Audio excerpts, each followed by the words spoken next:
नमस्कार, मी संकेत आणि आपण पाहत आहात मुंबई आउटलुक। आज दिनांक 8 जुलै 2025 पाहूया टॉप 10 घडामोडी।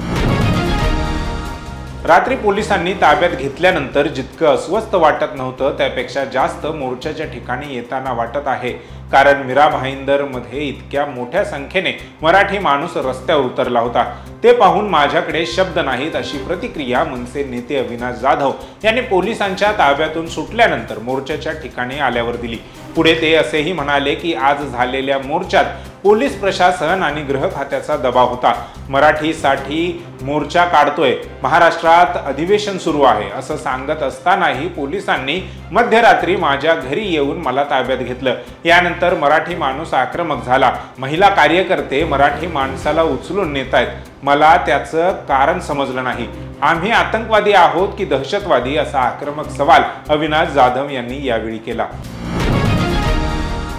मनसे नेते अविनाश जाधव यांना पोलिसांनी पहाटे 3:30 वाजता ताब्यात घेतल्यानंतर मनसैनिक अधिकच आक्रमक झाले। मीरा भाईंदर येथील मोर्चा आधीच केलेल्या या कारवाईने वातावरण चांगलेच तापले होते। सकाळपासून मोर्चाला परवानगी नसल्याचं सांगत मीरा भाईंदर येथे पोलिसांकडून मोर्चेकऱ्यांची धरपकड केली जात होती। वाढता गदारोळ बघता अखेर पोलिसांनी या मोर्चाला परवानगी दिली। त्यानंतर या मोर्चाला सुरुवात झाली। मात्र जोवर अविनाश जाधव यांना सोडणार नाही तोवर मोर्चा सुरूच राहील अशी आक्रमक भूमिका मोर्चेकऱ्यांनी घेतल्याने पोलिसांना अखेर नमती भूमिका घ्यावी लागली व अविनाश जाधव यांना सोडावं लागलं। त्यानंतर पालघर येथील पोलीस ठाण्याहून अविनाश जाधव हे थेट मोर्चाच्या ठिकाणी दाखल झाले। तत्पूर्वी संदीप देशपांडे, नितीन सरदेसाई, विनोद घोसाळकर देखील मोर्चात दाखल झालेले होते। यावेळी अविनाश जाधव मोर्चात दाखल होताच कार्यकर्ते व मोर्चेकऱ्यांनी एकच जल्लोष केलेला दिसून आला। मनसेच्या मोर्चात शिवसेना ठाकरे गटाचे राजन विचारे देखील सहभागी झाले। आज सकाळपासूनच या मोर्चाला पोलिसांनी परवानगी नाकारली होती। मराठी अमराठीच्या वादात व्यापाऱ्यांनी काढलेल्या मोर्चाला प्रत्युत्तर म्हणून आज हा मोर्चा काढण्यात येणार होता। मात्र पोलिसांनी आक्रमक पवित्रा घेत कार्यकर्त्यांना ताब्यात घेतले।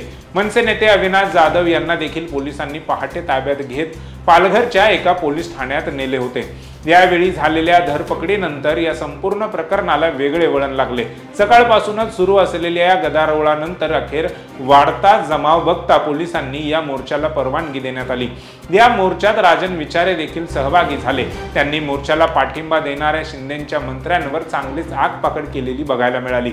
मंत्री प्रताप सरनाईक यांनी मनसेच्या मोर्चाला पाठिंबा दर्शवला होता। मात्र ते आंदोलनस्थळी आल्यानंतर कार्यकर्त्यांनी त्यांच्या विरोधात घोषणाबाजी केल्याने त्यांना या ठिकाणावरून काढता पाय घ्यावा लागला।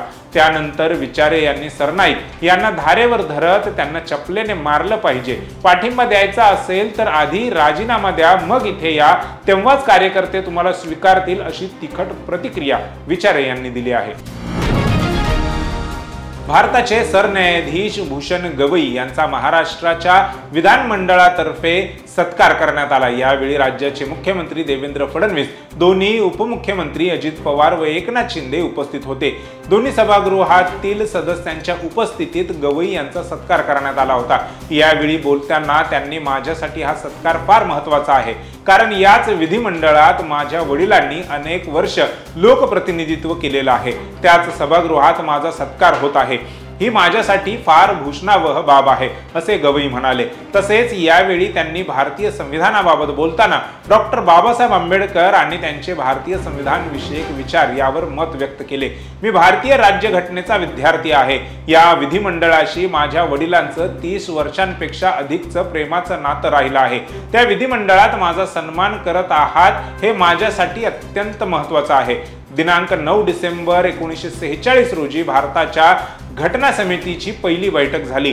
13 डिसेंबर 1946 रोजी नेहरूंनी घटना समितीचा स्वरूप आणि स्कोप काय राहील असं सांगितलं। 13 डिसेंबर रोजी बाबासाहेबांना बोलायला सांगितलं। त्यांना वाटलं होतं 2 ते 3 दिवसाने क्रम येईल असं बाबासाहेब म्हणाले, पण त्यांना ऐनवेळी बोलण्यास सांगितलं। मसुदा समितीचे अध्यक्ष होऊ असं त्यांना वाटलं नाही असं देखील गवई म्हणाले। मीरा भाईंदर मधील मनसेच्या मराठी मोर्चाची परवानगी स्थानिक पोलिसांनी नाकारल्यानंतर वातावरण चांगलंच चिघळलेलं आहे। या संदर्भात मनसे नेते संदीप देशपांडे यांनी प्रतिक्रिया दिली आहे। महाराष्ट्र सरकार खोटं बोलतंय, आमचं म्हणणं एकच आहे की आम्हाला थांबवायचं तर मोर्चाला परवानगी द्या। पोलीस आम्हाला सांगतायत घोडबंदरला मोर्चा काढा। जी घटना मीरा भाईंदर येथे घडली त्याचा ठाणे घोडबंदरला मोर्चा कसा काढणार असा सवाल मनसे नेते संदीप देशपांडे यांनी उपस्थित केला। पुढे संदीप देशपांडे असंही म्हणाले की आता जशी आमच्यावर कारवाई करताय तशी व्यापाऱ्यांवर केली का? आम्हाला नोटीस पाठवताय, मध्यरात्री आरोपी असल्यासारखे ताब्यात घेताय, ही सरकारची आणीबाणी आहे। आम्ही मोर्चाचा मार्ग बदलायला तयार होतो, तरीही परवानगी नाकारली, याचा अर्थ तुम्हाला परवानगी द्यायची नाही। पोलिसांना हे प्रकरण चिघळवायचं होतं, हा आमच्या मनातील संशय आहे। भाजपला राज्यात अशांतता निर्माण करायची आहे का, असा सवालही त्यांनी यावेळी विचारलाय। मीरा भाईंदरचा विषय अत्यंत गंभीर आहे। कोणाच्या दबावाखाली देवेंद्र फडणवीस यांनी मोर्चाला परवानगी नाकारली? या राज्यात मराठी माणूस मराठी भाषेसाठी मोर्चा काढू शकत नसेल तर मग त्याने हा मोर्चा कुठे काढायचा, हे आज विधानसभेत देवेंद्र फडणवीस यांनी जाहीर केलं पाहिजे, असं संजय राऊत म्हणाले। मीरा भाईंदर मध्ये आज सर्व पक्ष त्यांचे झेंडे बाजूला ठेवून प्रतिकात्मक मोर्चा काढतायत। या मोर्चाची परवानगी मागितली जाते, परवानगी नाकारली जाते आणि पोलीस बळाचा वापर करून मोर्चा काढणाऱ्या प्रमुख नेत्यांना कार्यकर्त्यांना पहाटे 2-3 वाजता अटक केली जाते। हे महाराष्ट्र सरकार आहे का? या राज्याला मराठी मुख्यमंत्री आहे का? पुन्हा एकदा मोरारजी देसाईंचा आत्मा फडणवीस यांच्या शरीरात गेलाय आणि ते असे अघोरी काम करायला लागले आहेत, अशी टीका संजय राऊतांनी केली आहे। मला तर भीती वाटते की मराठी माणसावर मोरारजी भाईंप्रमाणे गोळ्या चालून जे 106 हुतात्मे झाले त्यांचा रेकॉर्ड मोडतील अशा प्रकारचं वर्तन फडणवीस करत आहेत। पहाटे मनसेचे प्रमुख कार्यकर्ते पदाधिकारी अविनाश जाधव, शिवसेनेचे काही प्रमुख नेते आहेत, राष्ट्रवादीचे पदाधिकारी आहेत, या सर्वांना नोटिसा बजावल्या, मोर्चा काढू नका, मग त्यांना ताब्यात घेतलं, असं संजय राऊत म्हणाले। महाराष्ट्र नवनिर्माण सेनेच्या मीरा भाईंदर मधील नियोजित मोर्चाच्या ठिकाणी एकनाथ शिंदेचे मंत्री प्रताप सरनाईक हे दाखल झाले। सरनाईक यांनी या संपूर्ण प्रकरणात मोर्चाला आपला पाठिंबा दर्शवला होता, तसेच पोलिसांची दादागिरी खपवून घेणार नाही असं म्हणत या मोर्चात आपणही सहभागी होणार असल्याचं जाहीर केलं होतं। त्यानंतर मंत्री सरनाईक हे मोर्चाच्या ठिकाणी दाखल झाले असताना आंदोलकांकडून मात्र त्यांच्या विरोधात घोषणाबाजी करण्यात आली। यावेळी आंदोलकांनी सरनाईक गो बॅक अशा घोषणा देत आक्रमक पवित्रा घेतल्यानंतर मात्र सरनाईक यांना या मोर्चाच्या ठिकाणाहून काढता पाय घ्यावा लागला। शांततेत सुरू असलेल्या मोर्चात प्रताप सरनाईक दाखल होताच काहीसा गोंधळ बघायला मिळाला। त्यानंतर मोर्चेकरांनी घोषणाबाजी सुरू करत प्रताप सरनाईक निघून जाण्याच्या घोषणा दिल्या। त्यामुळे या मोर्चाच्या ठिकाणाहून सरनाईक लागलीच निघालेले दिसले। सर्वोच्च न्यायालयाचे सरन्यायाधीश भूषण गवई यांचा आज महाराष्ट्र विधानमंडळात सन्मान करण्यात आला। यावेळी मुख्यमंत्री देवेंद्र फडणवीस यांच्यासह अन्य नेत्यांनी त्यांच्या कार्याचा गौरव केला। मुख्यमंत्र्यांनी गवई यांच्या प्रेरणादायी प्रवासाचा उल्लेख केला। फडणवीस म्हणाले की हा सत्कार केवळ विधानमंडळाचा नसून महाराष्ट्रातील 13 कोटी जनतेच्या वतीने आहे। सत्काराबाबत विचारणा केली असता गवई यांनी साधा सत्कार नको तर संविधानावर मार्गदर्शनाची संधी द्यावी अशी विनंती केली। हा त्यांचा साधेपणा दर्शवतो। दादासाहेब गवई यांच्यासारखे अजातशत्रू असण्याचा गुण भूषण गवई यांनी आत्मसात केला आहे।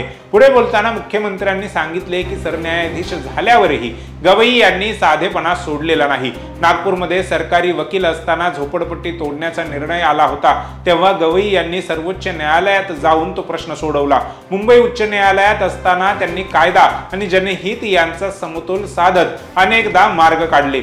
वन विभागामुळे अनेक रस्त्यांची कामे अडकली होती, परंतु गवई यांनी त्यातून तोडगा काढला। उच्च न्यायालयात असताना ते नेहमी वकिलांच्या बाजूने उभे राहिले। आजही वकिलांचे मतदान घेतले तर त्यांना 3/4 मते मिळतील असे फडणवीस म्हणाले। विधान भवनात आज सकाळी विरोधी पक्ष नेते पदाबाबत महाविकास आघाडीतील आमदारांची बैठक पार पडली। त्यामध्ये भास्करराव जाधव, अजय चौधरी, जयंत पाटील, जितेंद्र आव्हाड, विजय वडेट्टीवार, सतेज पाटील हे आमदार प्रामुख्याने उपस्थित होते। या बैठकीनंतर विरोधी पक्ष नेते पदाचा मुद्दा सभागृहात मांडण्याचा निर्णय घेण्यात आला।